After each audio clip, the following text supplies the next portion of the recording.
Assalamualaikum warahmatullahi wabarakatuh.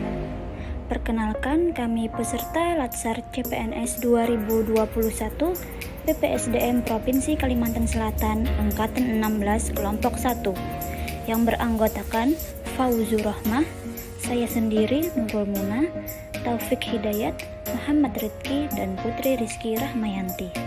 Di sini kami akan membacakan biografi singkat tokoh milenial nasionalis, yaitu Bapak Nadiem Anwar Makarim, BA MBA. Nadiem Anwar Makarim merupakan seorang pengusaha Indonesia yang dikenal sebagai pendiri Gojek, yang saat ini juga menjabat sebagai Menteri Pendidikan dan Kebudayaan di era pemerintahan Presiden Joko Widodo. Nadiem Makarim lahir di Singapura pada tanggal 4 Juli 1984. Beliau adalah anak dari pasangan Nono Anwar Makarim dan Atika Al-Godri. Ayah beliau merupakan seorang pengacara dan praktisi hukum terkenal yang merupakan bekas bos dari pengacara Hotman Paris Hutapea. Sedangkan ibunya merupakan penulis lepas, salah seorang perintis kemerdekaan di Indonesia. Nadiem Makarim bersekolah SD di Jakarta dan menyelesaikan SMA di Singapura. Kemudian berangkat ke Amerika hingga lulus menyandang gelar MBA di Harvard University. Beliau memulai karir pada tahun 2006 sampai 2009 sebagai konsultan manajemen di perusahaan konsultan McKinsey & Company yang merupakan salah satu perusahaan kelas dunia yang berbasis di Amerika. Setelah memperoleh gelar MBA, beliau terjun sebagai pengusaha dengan mendirikan Zalora Indonesia di tahun 2011 sampai dengan 2012. Dan tahun 2013 sampai 2014, Nadiem juga menjadi CEO startup Kartuku, dan tahun 2010 sampai 2019 beliau mendirikan Gojek. Saat ini, Gojek merupakan perusahaan rintisan terbesar di Indonesia. Nadiem Anwar Makarim adalah Menteri Pendidikan dan Kebudayaan Indonesia.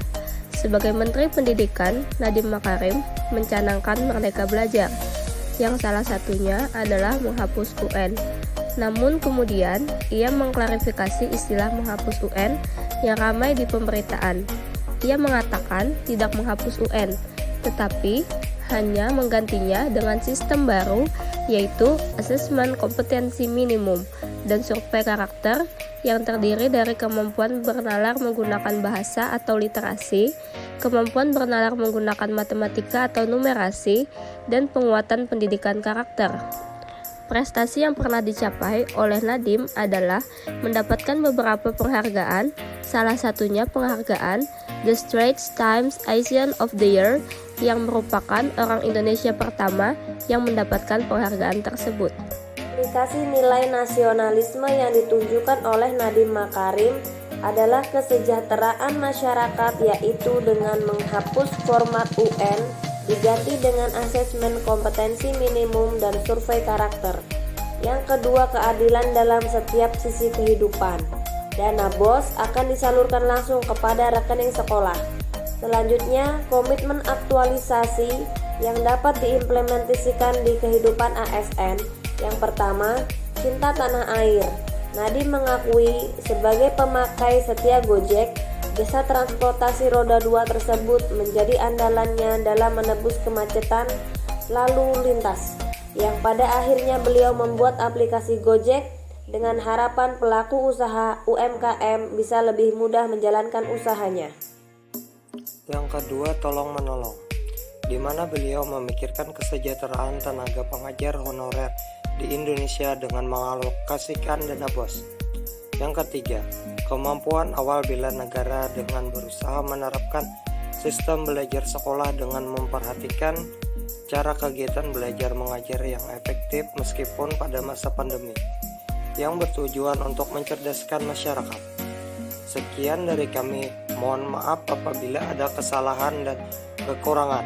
Semoga bermanfaat untuk semuanya. Wabillahi taufiq wal hidayah. Wassalamualaikum warahmatullahi wabarakatuh.